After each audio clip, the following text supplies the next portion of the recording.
Умеете прощать? Да. Но не все. А что невозможно простить? Предательство. Вы так жестко сказали о предательстве. Вас предавали в жизни? Ну, вы знаете, я не хотел об этом говорить, но по большому счету я не могу пожаловаться на то, что я сталкивался с каким-то таким серьезным событием, которое можно было бы назвать предательством. Нет, в моей жизни такого не было. Боялись вас просто предать? Трудно сказать. Может быть, я выбирал таких людей, которые на это... و انتقامی که حاصل شد. در آخرین ساعات اولین روز از شهریور خبر سقوط هواپیمای حامل پریگوژین رهبر گروه واگنر و دیگر اعضای بالارده این گروه همه را شوکه کرد. سخت است بتوان این را یک حادثه دانست. آن هم با دیدن پوتین که در زمان وقوع این اتفاق در یک کنسرت حضور داشت و به شدت هم خوشحال به نظر می رسید. با این حال او در گذشته رئیس واگنر را به خانواده‌اش تسلیت گفت. پوتین گفته من پریگوژین را از دهه 1990 می شناختم و او یک تاجر با استعداد بود. او دیروز از آفریقا برگشت و قبل از آنکه هواپیمایش سقوط کند دیدارهای مهمی با مقامهای روسیه داشت. مرگ پریگوژین را تسلیت می گوییم. اما باور به اینکه پوتین در مرگ پریگوژین نقش نداشته است سخت است. آن هم با دانستن سرنوشت تمام مخالفین پوتین در 2 دهه اخیر.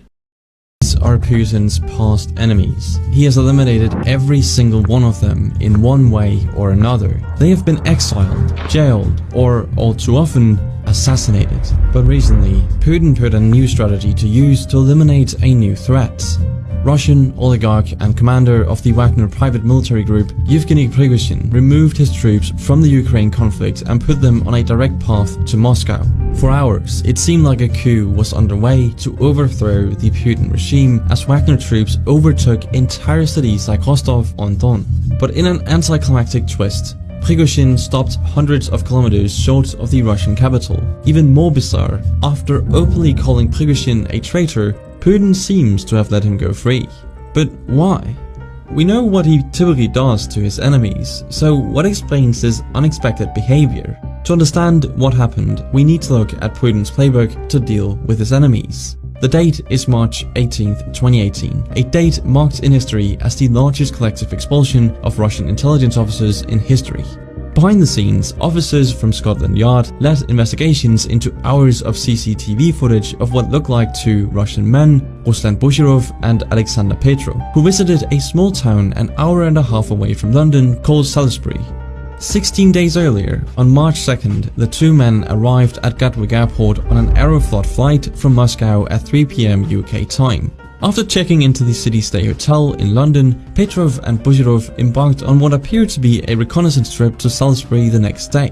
Meanwhile, Yulia Skripal, daughter of Russo-UK double agent Sergei Skripal, arrived at London Heathrow to visit her father. These 2 timelines violently converged on March 4th. At 11:58 a.m., Petrov and Bushirov were spotted near Sergei Skripal's house, and they were later spotted on CCTV footage in Salisbury city centre, where Yulia and Sergei would soon visit a pub and have lunch at a local restaurant. At 2:20 p.m., this mundane outing suddenly took a dark turn. The father and daughter were poisoned with a nerve agent. By 4:15, Yulia and Sergei Skripal were found unconscious on a bench, catching the attention of a nurse and her daughter, who spotted them slipping in and out of consciousness. A couple of days later, then Prime Minister Theresa May revealed to the House of Commons that the nerve agent used in question was Novichok, which is of Russian origin, concluding it highly likely that Russia was responsible for the poisoning. What's intriguing is the subsequent involvement of Russian officials and state-run media. On September 12th, Putin himself claimed that Petrov and Bushirov's visit to Salisbury was an innocent coincidence. The following day, the agents were interviewed on Russia Today, a state-funded news channel where they represented themselves as tourists visiting the city. They explained that a friend had recommended this wonderful town and even discussed the notable 123-meter spire and its clock. With the 2 agents now safely behind Russian borders, justice for the victims remains elusive to this day. In the years since the poisoning, Russian officials and state-run media have accused the US, Ukraine, the UK, and exiled Russian oligarchs of using a NATO toxin as a means of poisoning. Some have even gone as far as denying the attack altogether, suggesting that NATO used it as a pretext for a budget increase, and the UK as a political distraction from Brexit. This poisoning is just one example of many orchestrated by the Putin regime over the past 2 decades. بدون شک پریگوژین بزرگترین تهدید در تاریخ حکومت پوتین بود. کسی که قدرت او را به چالش کشید و به جهان نشان داد که پوتین هم رقبایی در داخل روسیه دارد. درست است که خواسته پریگوژین برکناری برخی از فرماندهان جنگی و وزیر جنگ روسیه بود و کاری با حکومت پوتین نداشت. اما ساده لوحانه است اگر فکر کنیم که پوتین این رفتارها را تحمل می کند. او همانطور که همیشه گفته است خائنین را نمی بخشد. همینطور بعد از خاتمه یافتن کودتای پریگوژین هرچند غیر مستقیم اما از لفظ کودتا و خائنین برای عمل انجام شده استفاده کرده بود و شاید همه در جهان بدانند که عاقبت خائن در حکومت مافیایی روسیه چه خواهد بود. Готовил военный мятеж.